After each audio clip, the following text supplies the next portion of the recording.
Mangalacharan? Yes.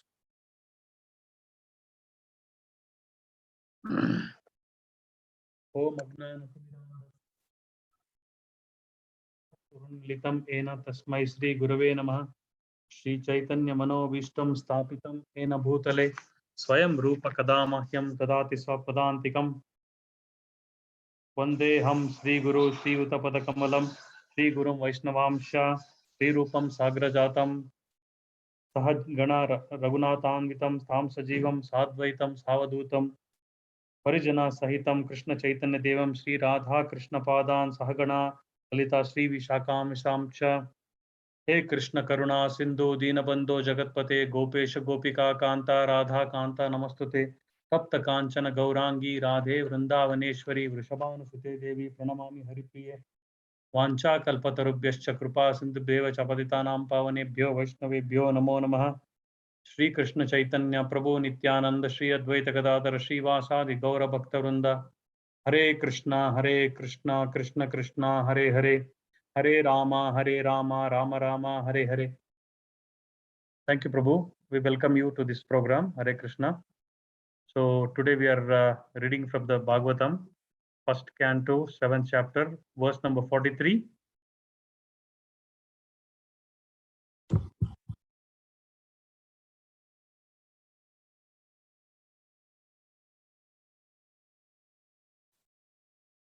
Would you like to read the Sanskrit? Yes, Prabhu, I'll read.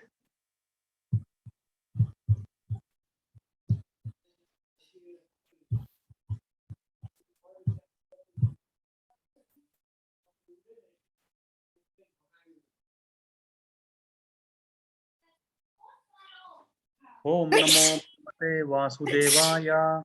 Om Namo Bhagavate Vasudevaya. Om Namo Bhagavate Vasudevaya. Narayanam Namaskritya Naran Chaiva Narottamam Devim Saraswatim Vyasam Tadojayam Udire Nashtaprayeshu Abhadreshu Nityam Bhagavata Sevaya Bhagavati Uttama Bhaktir Bhavati Noshtuki. Hare Krishna. Reading from Srimad Bhagavatam, first canto, 7th chapter, verse number 43.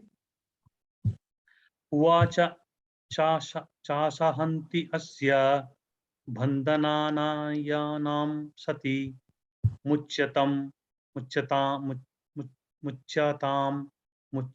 esha brahmano nitaram guru. Hare Krishna. Should I read the word to word or we go to the translation, Prabhu? No, word for word usually. Maybe someone else would like to do that. Okay. Hare Krishna. Does anyone want to read the word to word?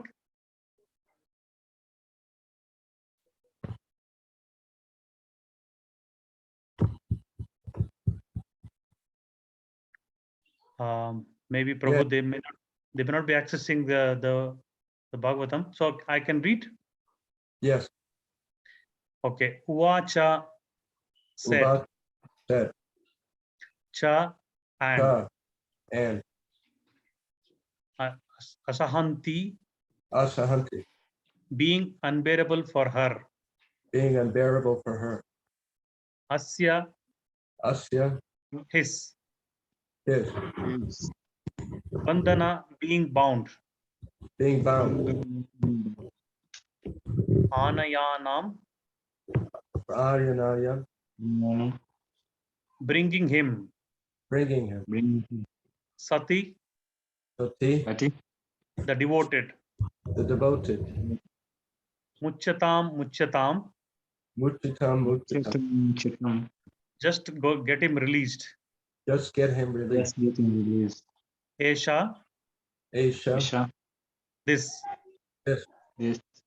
Brahmana. A Brahmana. Nitaram. Our Guru. Teacher. Hare Krishna. And anyone wants to read the translation? Hare Krishna. I can do translation. Okay, Prabhuji. Hare Krishna to all the assembled devotees. Translation and purport by Divine Grace A.C. Bhaktivedanta Srila Prabhupada Ki Jai. Right.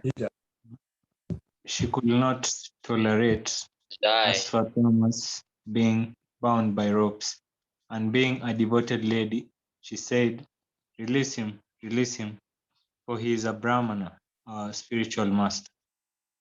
Shall I do the purport of or Yes. purport? As soon as Asvatthama was brought before Draupadi, she thought it intolerable that a Brahmana should be arrested like a culprit and brought before her in that condition, especially when the Brahmana happened to be a teacher's son. Arjuna arrested Asvatthama, knowing perfectly well that he was the son of Dronacharya. Krishna also knew him to be so, but both of them condemned the murderer without consideration of his being the son of Brahman.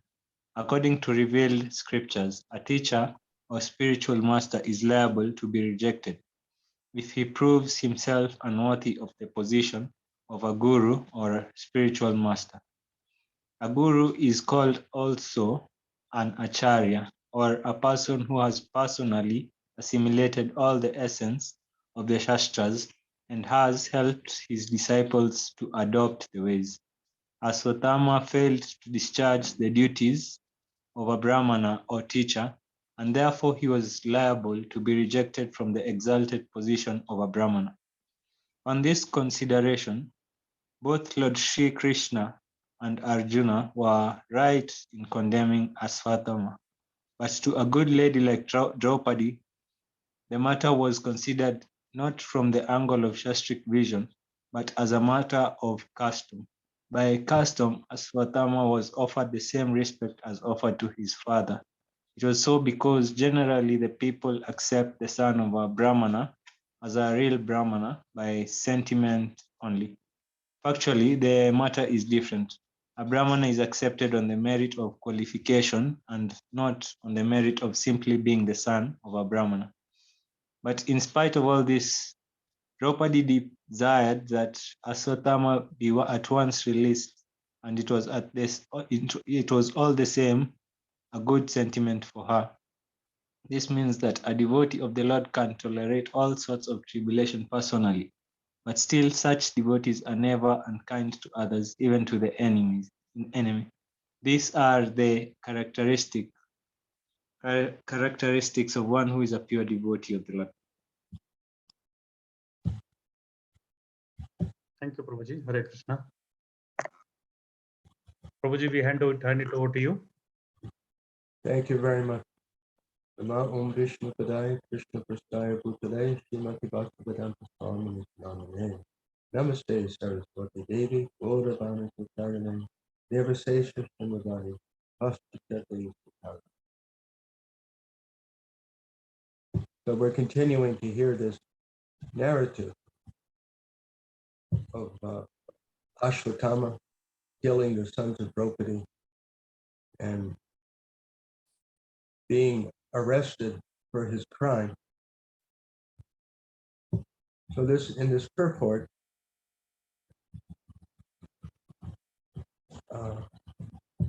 there's a few major things which are discussed. The first is that Krishna and Arjuna, they were feeling that Ashwatthama definitely deserved to be arrested.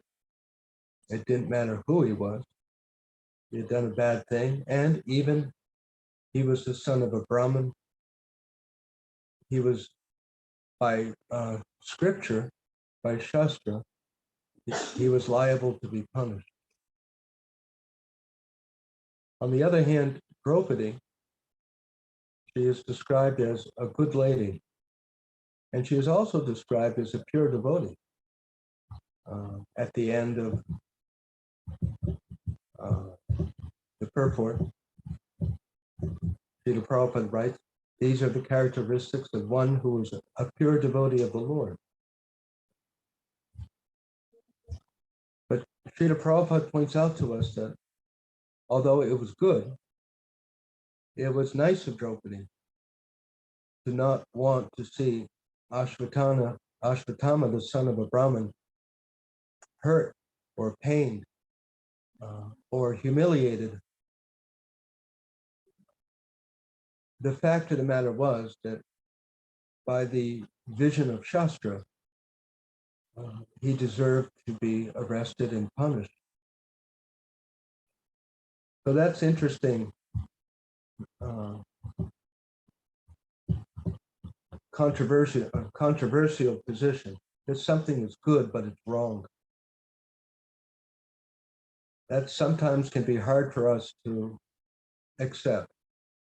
That something can be seem to be very good, but actually it's wrong. It's not absolutely good. So that the vision of Shastra is the vision of Krishna. And he sees us as spirit. This is one of the important pieces of the puzzle.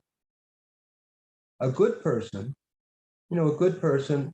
wants to see their children and family fed, is not happy to hear that other people are hungry and starving. A good person helps elderly people cross the street. A good person doesn't want others or even themselves to suffer. Of course, the idea of the self is that the body should not be hungry. The elderly body should be taken care of. And of course they should.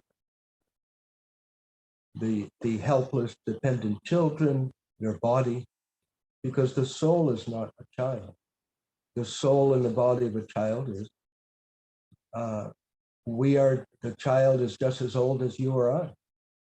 Yeah. That young 5-year-old, 10-year-old, 13-year-old is as old as we are. But in the bodily concept of life, we often get forgetful. It's true that they have a young body, and it's true that at that age, they need special protection, and it is our responsibility to take care of their body, their bodily situation appropriately. But as devotees, as Lord Krishna, as I started to say, God never forgets the spiritual side of life. And what is good for spirit is absolutely good. Although it may not seem to be good for the bodily situation. For example, sometimes we fast. And it's not always the most pleasant thing. A mother or father may not want their children to go without food. But actually, it's a very good thing. It's a good thing even for health. And it's a good thing for the mind. And it's especially good because it is bhakti to Krishna, with the spirit soul. And that's who we are. We're not a child. We're not an elderly person. We're not a sick person. We are the eternal spirit soul who is always full of strength. The soul is always healthy. The soul is never an invalid, never sick, never tired. We never sleep. That's something to think about. We never sleep. No, we don't. And actually, we're never hungry. So that's kind of shocking. How can you say that? I'm never hungry? What are you? You're a crazy person. But no, we're conscious of the body, and the body is not. My stomach is growling. My body wants food, but not me. I am the soul. So it is very important to practice that. You know, we catch ourselves thinking too much in a bodily way. We can get too caught up in thinking, I need this and I need that, which may be true, but actually we should change our talking. My body is really cold. I need a sweater. My head hurts. I take the medicine for my head, but not for me. That is why any type of yoga, we practice living. We practice living. You doing what we need to do, and not getting too caught up in the bodily situation. You know, we need soap for the bath, so we get soap. It doesn't have to be a big project. We need to eat something. It needs to be nutritious. We need to keep our body and mind healthy. Just like we take a bus ride, right? Sometimes we take a bus to a city, or we take a train. I don't know if there's trains in Kenya, but we are on a train or we're on a bus, and we sit there, and we're going to some place, and the bus ride is going to end. So while we're on the bus, we may have our tiffin, we may have carried some prasadam to eat, some snack. If it's a long trip, we may be on a sleeper car of a train. So our body feels tired, and so we sleep. We do the necessary thing. We get up and walk around sometimes. But hopefully we don't forget what we're doing. We're on the bus, we're on the train to get somewhere and do something. So human life, as we hear about repeatedly, we have a purpose.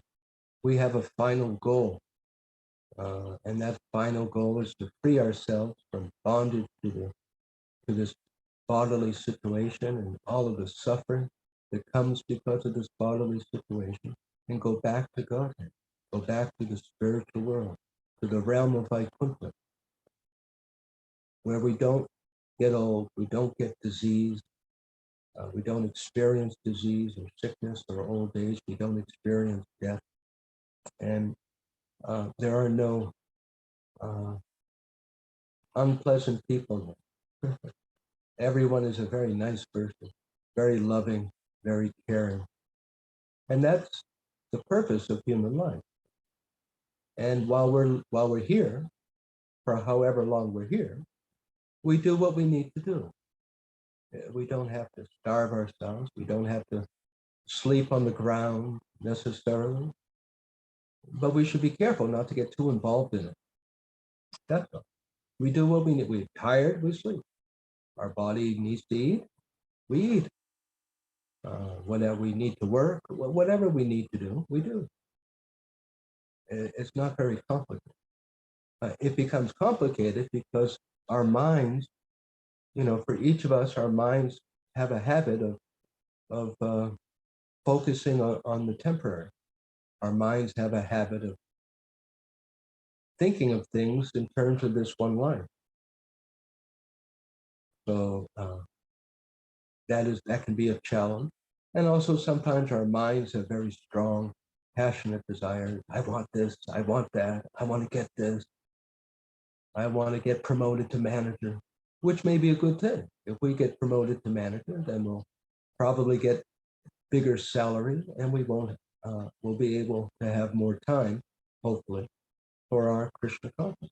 So it's not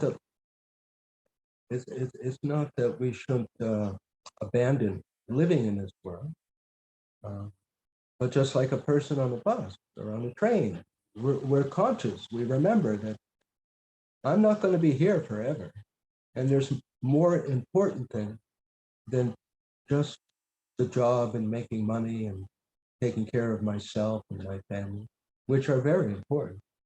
But there's something that's more.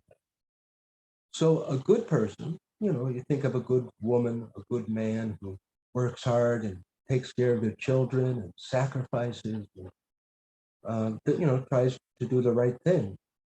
So that's good. But if it interferes with the ultimate purpose of going back to Godhead, then it's not good. And so how do we know? So for that, we have, as Srila Prabhupada explains here, we have Shastra. We have the guidance of Bhagavad Gita and the other scriptures, and we have the Acharya. Srila Prabhupada mentions the Acharya, the Guru, who we can ask and we can learn from, that how do I live in this, how do I travel on the train of life back to the spiritual world. So the spiritual master, the Acharya, guides us how to do our train journey, our the tube, right? They call it in England, the tube. How we can ride the tube properly. So that's the guru.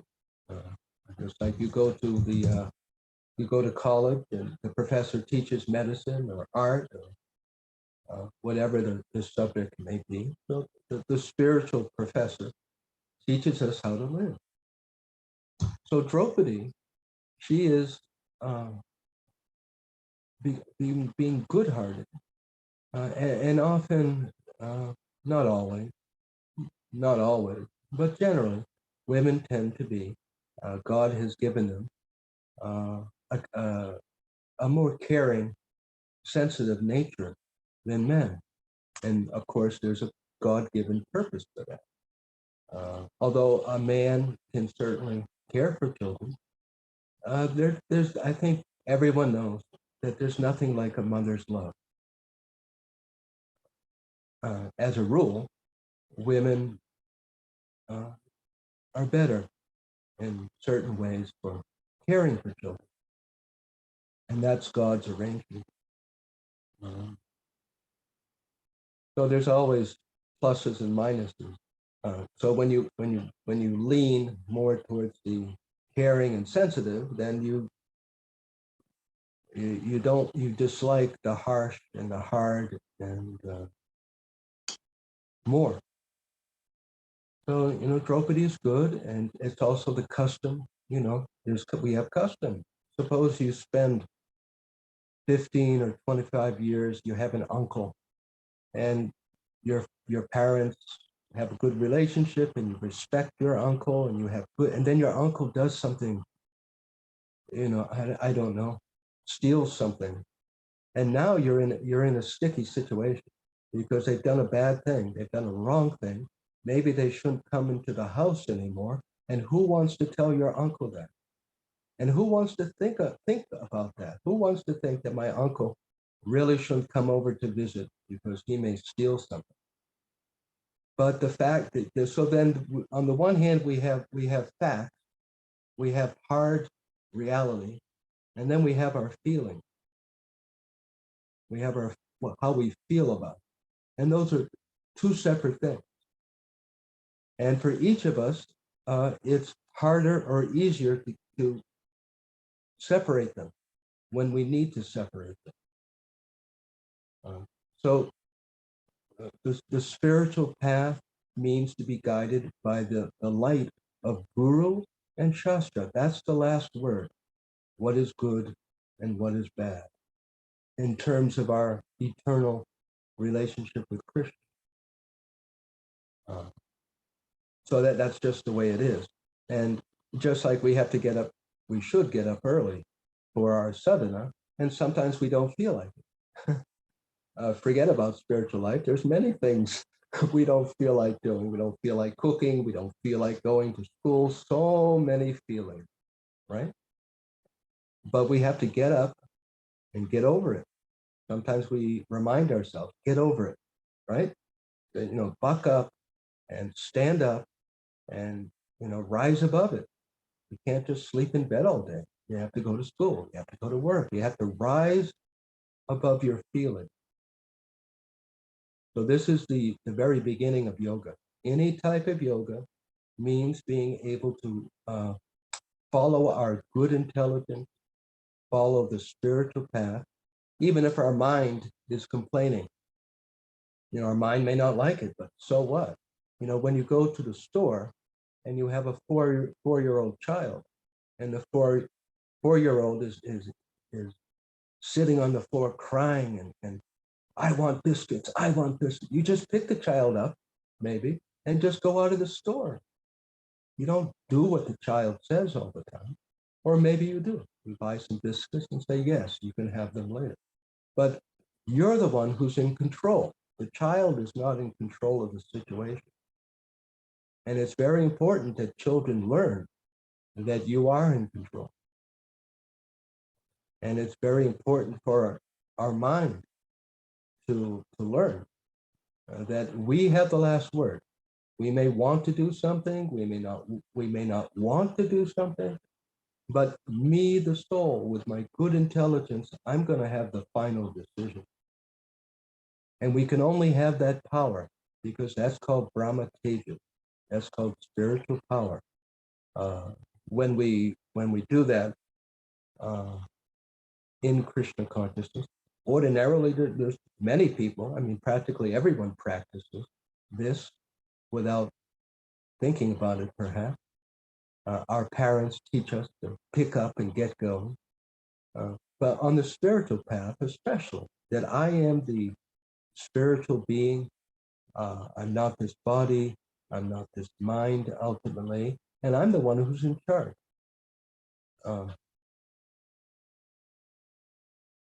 So there may be different situations in our life which seem very good, and they may be good,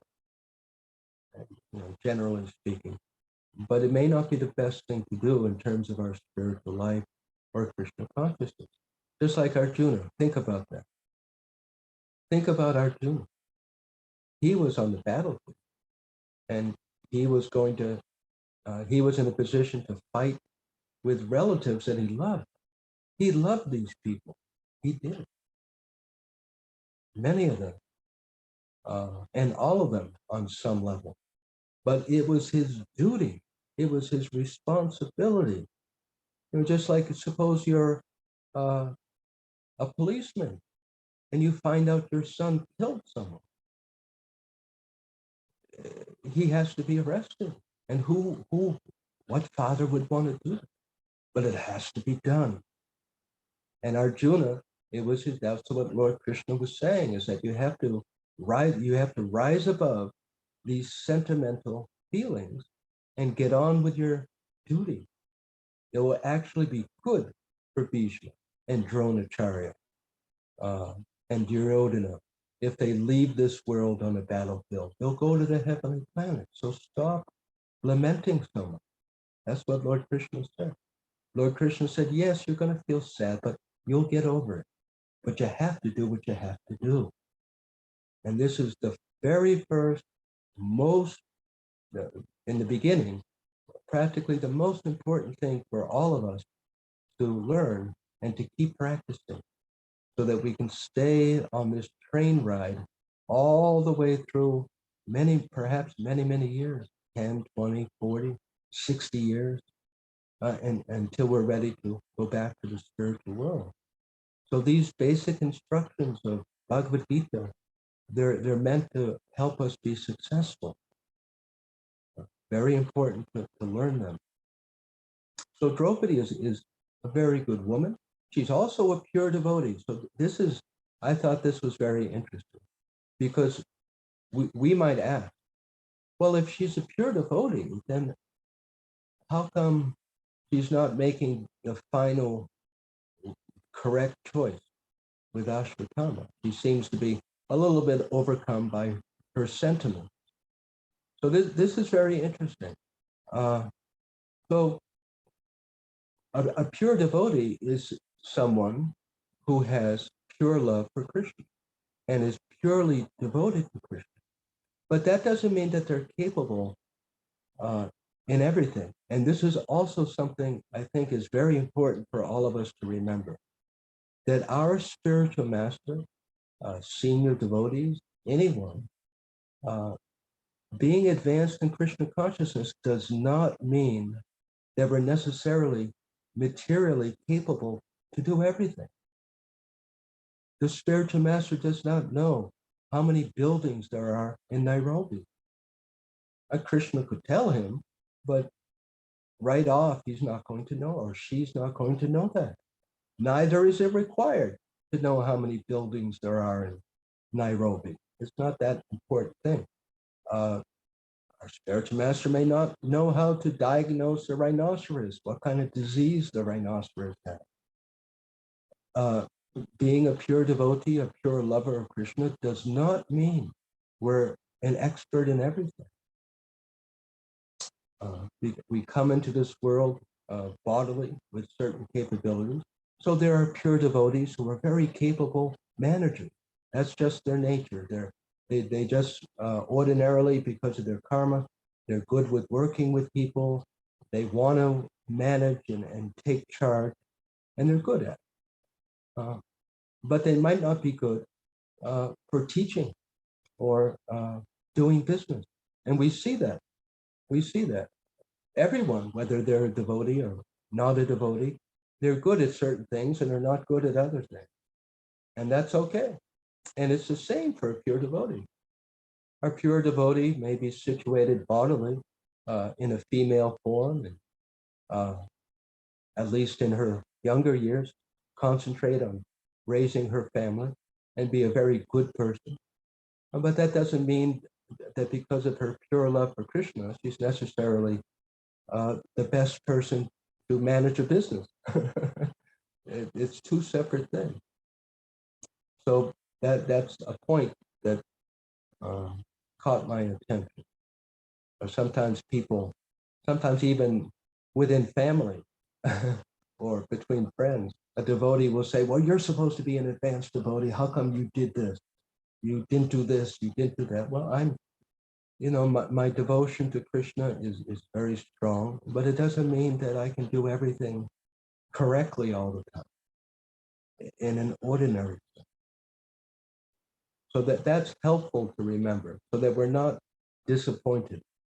It's very important in life not to have, how would you put it, the wrong expectation. When, if we think we're going to get a 15% salary raise every year, we're probably going to be very disappointed, right? Because who said that we were going to get that? That's our idea, but who confirmed that, right? So it's important to have realistic expectations that as a devotee, I will have the most peace and the most inner happiness and the best character that a human can have, and Krishna will help me in difficult situations. But there are going to be difficult situations. So this is realistic. Then we're not disappointed. This material world is such a place that because of so many sinful people, the devotees who are here have to experience what's happening in this world because of so much sinful activity. It's the material world after all. So this is a realistic expectation that I will live my life as a devotee and Krishna will help me. He will send ideas, he will give opportunities, he will send resources. But it is the material world. And that's the reality. So I'll stop here and we can have some discussion, questions.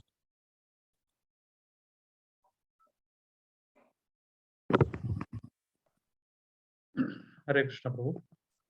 Thank you so much. Are there any questions or comments?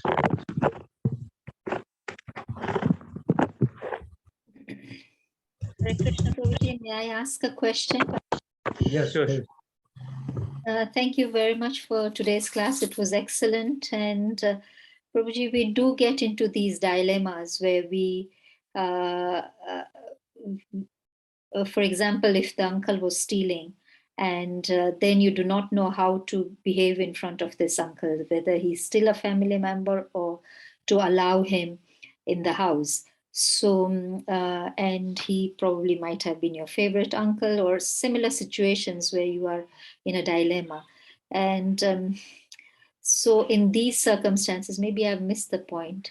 Prabhuji, if you can again re-emphasize what should we do? I mean, at that time, do we speak to our spiritual guru, master and say, now, how do I behave? Or because the Shastras might not give you a direct answer? I mean, obviously this verse would give you a direct answer, but at that time you are so confused. So whom Very should good we go to?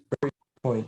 As His Divine Grace mentions in the purport, the Acharya has assimilated the essence of Shastra and helps his disciple to follow in his footsteps. So yes, as a disciple or a prospective disciple, someone on the path of Krishna consciousness, if possible, we can consult directly with our spiritual master or a senior devotee, our mentor, someone that we have faith in and that we respect as having more understanding than ourselves. This is a sticky situation. What do you suggest? Yeah, because it's true. The Bhagavad Gita gives general guidelines. In some instances, it gives very specific guidelines, like eating. But in other situations, it gives a broad principle, and therefore we may not always know exactly how to apply it. I remember a few classes ago, someone was faced with the situation of weeds in the backyard. Not wanting. Should I pull them? Should I not pull them? Should I pour bleach on them? So and that's a practical question. What do I do in that situation?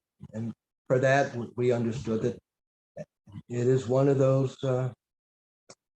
It can be one of those unavoidable things that we do, just like we cook. When we light the fire or put the oven on, it kills insects. It kills bacteria. So what about that? So the conclusion is the purifying factor of Krishna consciousness. That because we're cooking to offer something to Krishna, then the whole thing is purified of defects. This is a broad principle of the Bhagavad Gita, which we should be careful not to misuse. That, well, let me offer the ganja to Krishna before I smoke it. So that may seem like bhakti, but it's not. So in situations where we're not sure, we consult with a senior person that we respect, believe that they have deeper understanding than ourselves. And also, as you said, we could do a search, or if we can, within Srila Prabhupada's books where he's discussed such a thing. That can be done online now. There's a website which is called database.com.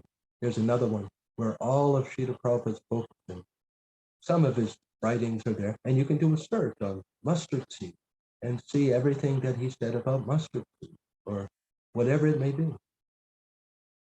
Yeah. Some other discussion about this, comment.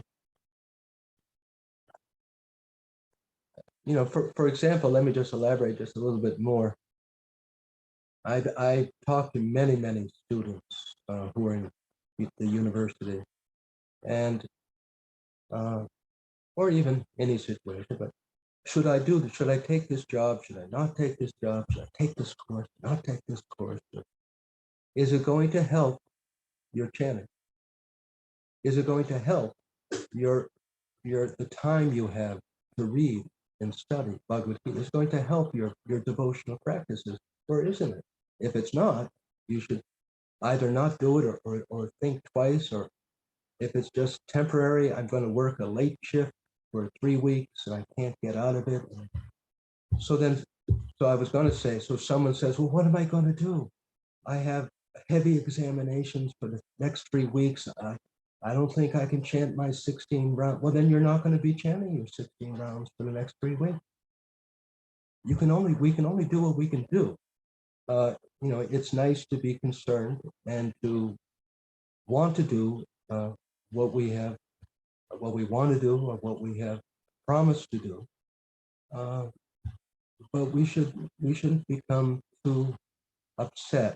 You're only going to be in college. You're only going to have this late shift for a short while. But Krishna knows it's not like you deliberately are looking for a way to avoid Krishna consciousness. Somehow you have to deal with it. And as soon as possible, try and change it. And if you can't, then tolerate it. Yes, that's another kind of toleration, because sometimes in married life, in married life, we may not want to work and do all these things. We may want to just do bhajan all day. And so we have to tolerate and do our duty. We can't, well, I want to take sannyas. Yes, of course you do, but you can't. Not now. Not until your children are grown up, not until your wife agrees to it, or she's completely taken care of. So it's good that you think like that, but you have to do your duty. Srila Prabhupada was very unhappy with some of his disciples who got married, and then they walked away or they didn't do their responsibilities very nicely. That is not Krishna consciousness. Which doesn't mean that we become a complete buried materialist, but we do what we have to do. Very important, and that will help us to be a better pure devotee too. You know, this married life or student life or any kind of life, if we live it according to Shastra, it will build our character so that by the time we're 55 or 60, we actually have the inner strength and inner practice to be a very pure devotee. If Lord Krishna cautions against that in Bhagavad Gita, that if we try and jump to do something just because it's a good thing to do, and we're not actually ready for it, that's a wrong thing to do. Yes, it's nice just to eat fruits and a little rice every day, but if your mind is so pained that you can hardly think about anything else, then that's useless. Eat, right? Yeah, so that's practical. You got to be practical and balanced within the regulative principle. Someone may need to eat 3 times a day. Well, that's just what they need to do. If that's what keeps their mind happy and they're chanting all the rounds and they're following the principles, wonderful. Any some other discussion? I think there were questions. Hare Krishna Prabhuji. While we are discussing that, you're saying you are giving the example of a bus to the body, and then we are on a journey, and then we shouldn't to get too much involved in the journey itself, and then shouldn't immerse ourselves in the journey, forgetting our final destination, final goal. But sometimes on a day-to-day basis, when we are dealing with our things, we tend to diverge, and that we don't belong here. And we are always, we need to be, reminded of that we are eternal souls, and then we don't belong here permanently, and then this body is going to be finished one or the other day. So it's, of course, Prabhupada has given this chanting movement, and then you can constantly chant and constantly associate. I mean, in the sense, if you want, nowadays we have so much of communication. You have social media where you can choose what you can do, what you cannot do. So it's my question was although all these things are known to us, but still the mind defeats us, and then mind tricks us, and then mind makes us do some things which are not necessary for Krishna consciousness. So how do we deal with that, Prabhu?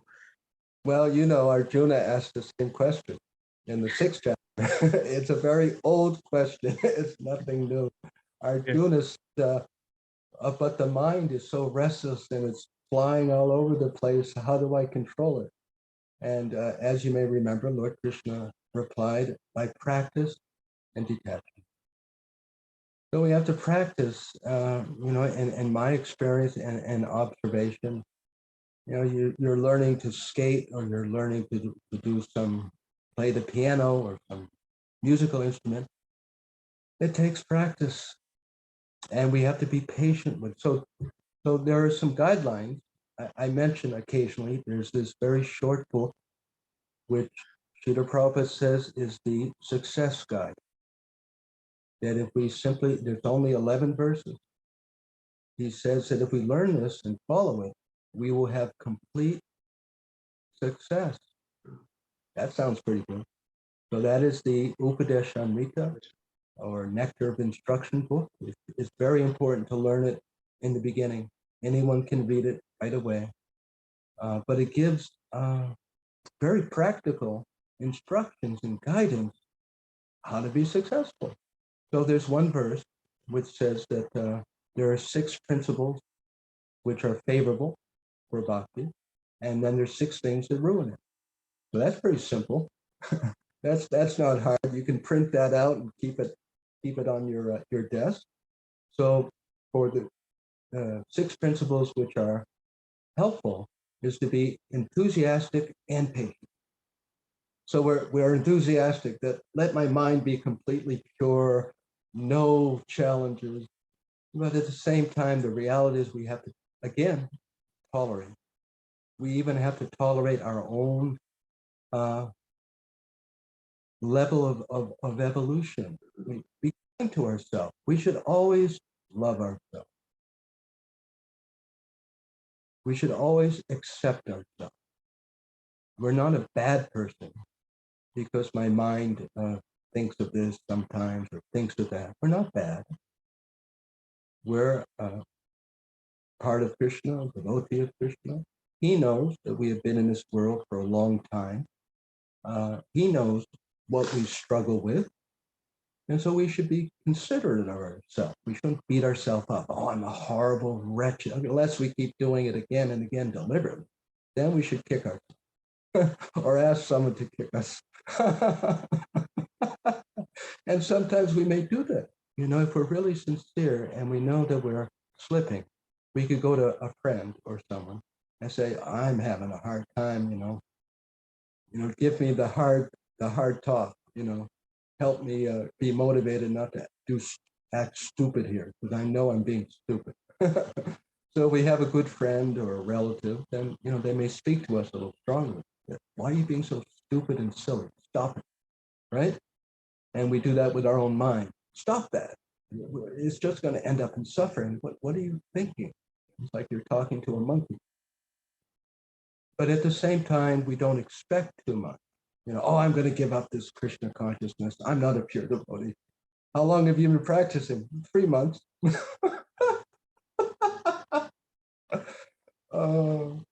So like this. Enthusiastic and patient. So we get enthusiastic by associating with people who are enthusiastic. We get enthusiasm by the actual process. That gives us shakti. That gives us, we wake up in the morning with more interest. And also patience. Oh, my mind is still a crazy monkey. Look at that thing. We learn to ignore it, laugh at it, don't give it too much attention. Don't take it too serious. Sometimes when you give things more attention, even negative, they get more power. If you're with someone, anyone, sometimes it's better not to give a positive remark or a negative remark, just okay. And just let it go by. Because if you say something, some of us can understand that, it's better not to say anything, just let it go by. Like they say, water off a duck's back. Just let it come and let it go. That's the yogi. Where is it? In the 14th chapter, Arjuna asked Krishna, what are the symptoms of someone who's transcendental? So Lord Krishna says that one who is not disturbed by the movements of the mind in the world, whether it's good or passionate or ignorant, and is neutral. Oh, wow. Robbing a bank. Oh, that's a crazy idea. Okay, let me keep chanting. Or whatever, or outside, someone is in a bad mood. And so we practice just being neutral, not liking it, not hating it, just being an observer. And that's powerful. I mean, that's powerful in ordinary life, in relationships, in your business. managing people, that's a very powerful, that's power. Even ordinary successful people, without realizing it, they're capable like this. You see some of these politicians, they say horrible things to each other, and they're able to not respond.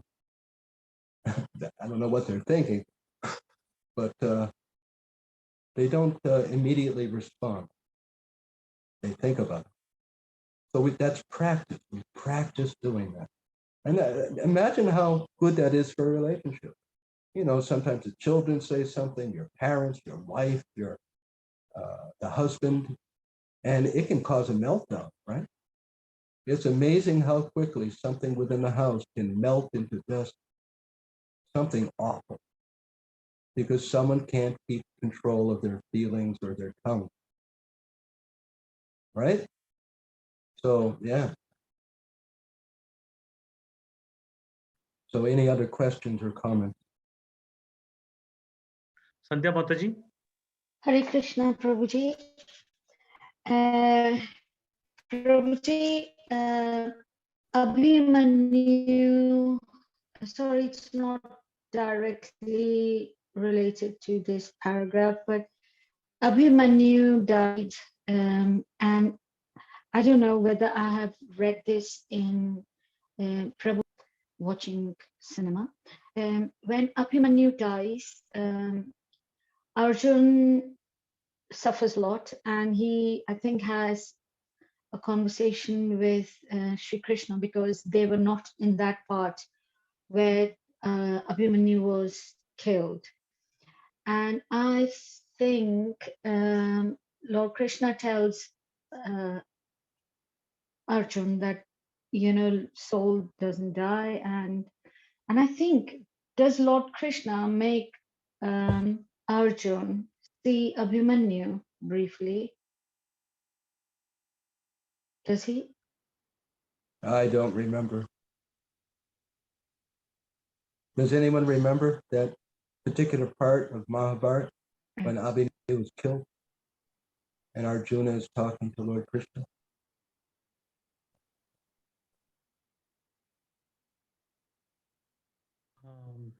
Maybe, Prabhuji, then I watched it on Mahabharata series on Star Plus or something. But what I wanted to ask really, Prabhuji, is when, say sorry, Prabhuji. Yes, go ahead. Can you hear me, Prabhuji? It's a little, it's not working. So say, Prabhuji, when, say, if I die,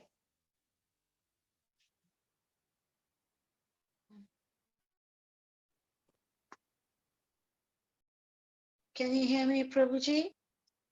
Or someone can repeat. Maybe you can maybe you can put it on the message, Mataji. I'll try once again, otherwise I'll ask Prabhuji next time.